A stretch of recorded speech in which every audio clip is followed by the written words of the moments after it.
Sur le christianisme religieux, partie 1.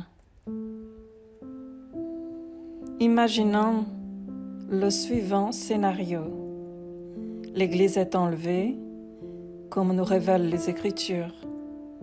Beaucoup de chrétiens resteront sur terre. Souvenez-vous des Vierges folles en Matthieu 25, versets 1 à 13. L'Église monte, mais certains restent ici-bas.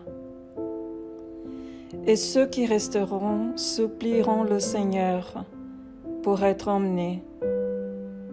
Mais le Seigneur leur répond qu'il ne les connaît pas, parce qu'il ne sait d'où ils sont. Simplement parce que ceux qui ne sont pas enlevés ne sont pas de l'Église de Christ. Ils croyaient qu'ils étaient en Christ, mais ils ne l'étaient pas. Maintenant, je vais vous poser une question. Et vous, êtes-vous en Christ? De quelle Église êtes-vous membre? Vous êtes certainement membre d'une de ces églises. Catholiques, protestants, orthodoxes, témoins de Jéhovah, adventistes, mormons, etc. Alors posez-vous la question, est-ce que mon Église a été fondée par Christ? Qui a fondé mon Église? L'Église catholique a été fondée par Constantin. La protestante, évangélique et toutes ses ramifications a été fondée par Luther. Les témoins de Jéhovah, fondés par Charles Taze Russell. L'Église adventiste, fondée par Ellen White. L'Église des Mormons, elle fut fondée par Joseph Smith, etc. Nous comprenons que aucune de ces églises n'a été fondée par le Seigneur Jésus-Christ. Les Écritures disent pourtant que l'Église de Christ a été fondée, édifiée par Christ. Ainsi dit le Seigneur. J'édifierai mon Église, et les portes de l'enfer ne prévaudront point contre elle. Matthieu 16, verset 18. Si les Écritures révèlent que Jésus-Christ est le fondateur de son Église, pourquoi les hommes ont-ils fondé leurs propres églises? La parole de Dieu dit « Personne ne peut poser un autre fondement que celui qui a été posé, lequel est Jésus-Christ. » 1 Corinthiens 3, verset 11. Où veux-je en venir? Le chrétien est la propriété exclusive de Jésus-Christ et d'aucun autre. Le chrétien est membre du corps de Christ et d'aucun autre. Et le chrétien est sous la puissance du nom de Jésus-Christ et d'aucun autre nom. Mais le mot dénomination signifie nomination. Il s'agit de nom. Par conséquent, défendre sa dénomination, c'est se détourner du seul nom qui sauve, celui de Jésus-Christ. C'est se mettre sous la malédiction. L'Église de Christ ne professe que le nom de Jésus-Christ, parce qu'elle n'a reçu que Christ. Ainsi dit la parole. Et en aucun autre nom il n'y a de salut, car sous le ciel, aucun autre nom n'est donné parmi les hommes, par lequel nous devons être sauvés. Acte 4, verset 12. Vous ne devez pas revendiquer appartenir à une quelconque dénomination, à aucune enseigne d'Église.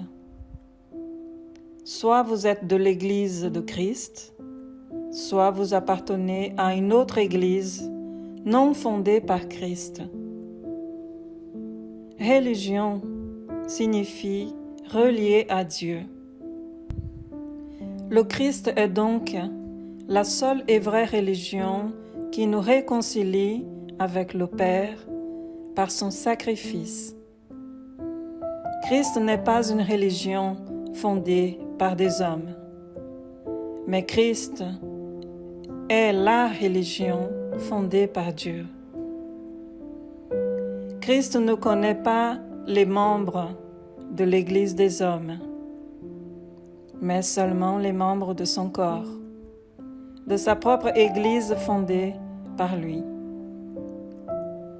Comprenez que si vous prétendez être catholique, protestant, orthodoxe, témoin de Jéhovah, adventiste, mormon, etc., qui sont toutes des églises fondées par des hommes, vous reniez le seul nom qui sauve, celui de Jésus-Christ, parce que vous confessez un autre nom, celui de Constantin, de Luther, d'Ellen White, de Branham, de Joseph Smith, de Charles Taze, etc., qui sont les fondateurs des dénominations religieuses auxquelles vous professez appartenir. Lorsque nous confessons notre foi en public, nous ne faisons pas la promotion de la religion des hommes, mais nous avons l'opportunité de confesser le nom glorieux de Jésus-Christ pour être sauvés et récompensés par lui. Ainsi dit la parole. C'est pourquoi, si tu confesses le Seigneur Jésus de ta bouche et que tu crois en ton cœur que Dieu l'a ressuscité des morts, tu seras sauvé, car de cœur on croit à justice et de bouche on fait confession à salut. Romains 10, versets 8 à 10.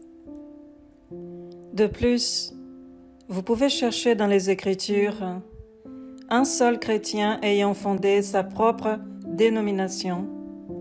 Vous n'en trouverez pas. Tout simplement parce que ce n'est pas biblique. Cela n'a pas été pratiqué par l'Église dans ses premiers siècles d'existence. L'Église primitive ne nommait pas ses assemblées comme font les dénominations religieuses, Église réformée, Église candélabre d'or, Église méthodiste ou tabernacle de la foi, etc. L'Église de Christ était connue par les noms des localités où elle se trouvait.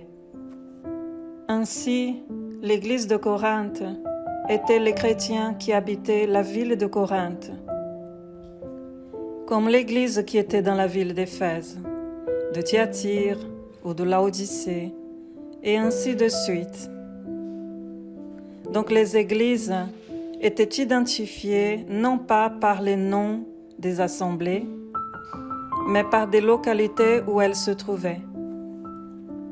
Mais les chrétiens des premiers siècles ne construisaient aucun temple, ne louaient pas non plus des salles et ne consacraient aucun endroit au culte, car ils s'y réunissaient dans leur maison. Lisons les registres. Saluez Priscille et Aquila, mes coopérateurs en Christ Jésus. Saluez également l'Église qui s'est réunie dans sa maison. Romains 16, verset 5. Les églises d'Asie vous saluent. Aquila et Priscille, avec l'Église qui est dans sa maison, vous saluent beaucoup dans le Seigneur. 1 Corinthiens 16, verset 19. Saluez les frères qui sont à Laodicée et Nympha et l'Église qui est dans sa maison. Colossiens 4, verset 15. Dieu dit en 2 Thessaloniciens 2, verset 10, que seuls ceux qui reçoivent l'amour de la vérité seront sauvés. Si donc vous avez l'amour de la vérité, qui est Christ, le chemin, la vérité et la vie, et qu'en entendant sa voix vous appelez dehors, et que vous le suivez, vous êtes sur le chemin de la vie. Par conséquent, frères et sœurs bien-aimés, je vous attends par la grâce du ciel pour vous révéler plus de vérité sur le christianisme religieux dans la partie 2 de cette étude. Que Dieu vous bénisse.